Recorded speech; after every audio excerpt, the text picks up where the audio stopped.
πατίνι και ωραίο και καλλιτεχνικό. Η Αφροδίτη Σπηλιώτη γνώριμη στις εξαιρετικές πτώσεις με πατίνι στις απόπειρες που έχει κάνει. Θα μεταδώσει. Καλημέρα. Γεια σου ρε κορίτσι. Μας πέτυχε στο ζέσταμα. Έτσι, ναι. Είμαστε στην πίστα πατινάζ που έχει εδώ στο Δήμο Μπελοκήπων. Ο Αθλητικός Σύλλογος Καλλιτεχνικού Πατινάζ Πατινομάνια. Αθλούνται εδώ πολύ συχνά, καθημερινές αλλά και Σαββατοκύριακα, και σήμερα εγκαινιάζουν την χειμερινή, θα λέγαμε, περίοδο. Έχω και την πρόεδρο εδώ του συλλόγου δίπλα. Να μας τα πει και η πρόεδρος, ωραίες εικόνες. Η οποία θα μας πει τι γίνεται. Έχετε βρεθεί οι λάτρεις των πατινάζ από τη δεκαετία του 80 που είχατε ξεκινήσει, τώρα. Καλημέρα σας. Ναι. Καλημέρα σας. Μια πολύ παλιά παρέα από το 1978 με 80. Που βρεθήκαμε τυχαία, μάθαμε πατινάζ σε έναν συγκεκριμένο χώρο κλειστό. Μας βοήθησε πολύ ο ιδρυτής τότε.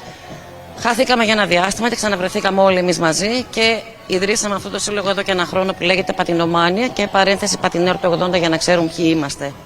Και έχει παιδάκια από 4 ετών μέχρι και πολύ από 4 μέχρι 104. Είναι ένα ευγενές σπορ, το οποίο δεν έχει ηλικία, συνδυάζει άσκηση. Μια και δεν έχουμε πατινά στον πάγο, ας κάνουμε με τις ρόδες. Προσφέρει τα πάντα. Και κάνουν καλλιτεχνικές φιγούρες, χορεύουν με τα πατίνια. Βεβαίως, αυτό λέγεται. Άτομα που είναι πολύ... Και πέρα των επιδείξεων είναι μια λαμπρή άσκηση, μια λαμπρή γυμναστική. Μας ειδοποίησε ο Χριστόφορος Γαβράς. Ο Χριστόφορος είναι οδηγός του ΑΣΤ, εδώ θα σας δείξω τώρα, ο οποίος μου λέει έλα να δεις τι κάνουμε και τι σύλλογο έχουμε. Και μπράβο ρε Χριστόφορε. Εδώ σήμερα να δούμε τις φιγούρες που κάνετε, Χριστόφορε. Καλημέρα σας κύριε Μάνηση, καλημέρα σε όλο τον κόσμο. Γεια σου Χριστόφορε, ευχαριστούμε για την πληροφορία που μας έδωσες. Του 80 πήραμε την πρωτοβουλία και ξεκινήσαμε έναν αθλητικό σύλλογο καλλιτεχνικού πατινάζ εδώ στους Αμπελόκηπους Θεσσαλονίκης, ο οποίος Δήμος μας παραχώρησε την πίστα εδώ στο Δήμο τους και αθλούμαστε. Κάνε λίγο αυτές τις φιγούρες που σε είδα νωρίτερα να κάνεις. Δηλαδή αυτό μου θυμίζει break dance δεκαετίας 80. Είναι της εποχής μας, δεκαετίας του 80. Ήσουν τότε πόσο, 10 χρονών? Ήμουν 14 χρονών. Θέλουμε να δώσουμε και ένα μήνυμα όλο τον κόσμο να αφήσει τα τάμπλετ, τους ηλεκτρονικούς υπολογιστές, τα κινητά, η νεολαία ειδικά και να έρθουν κοντά μας. Έχω δει πατινάζ που είναι 2 ρόδες, μία μπρος, μία πίσω και βλέπω εδώ πέρα ότι είναι 4. Γιατί? 4 ρόδες. Γιατί? 4 ρόδες.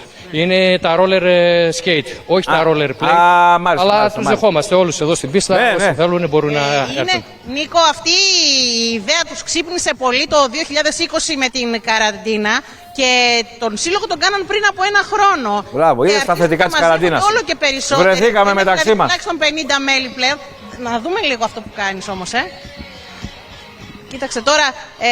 Ο καθένας κάνει φιγούρες ό,τι μπορεί και χορεύουν, και εδώ το άλλο ζευγάρι χορεύει, ο Χριστόφορος κάνει αυτή τη φιγούρα.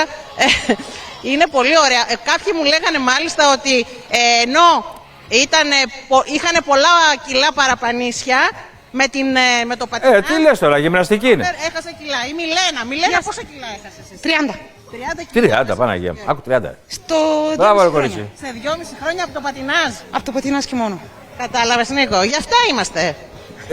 Αυτό, ναι. Η ζωή πατίνει. Υπονοεί κάτι η Αφροδίτη. Έτσι. Ευχαριστούμε πάρα πολύ την αγάπη μας. Να είστε καλά. Καλημέρα. Να είστε καλά. Καλή διασκέδαση και καλή προπόνηση για να προλάβουμε.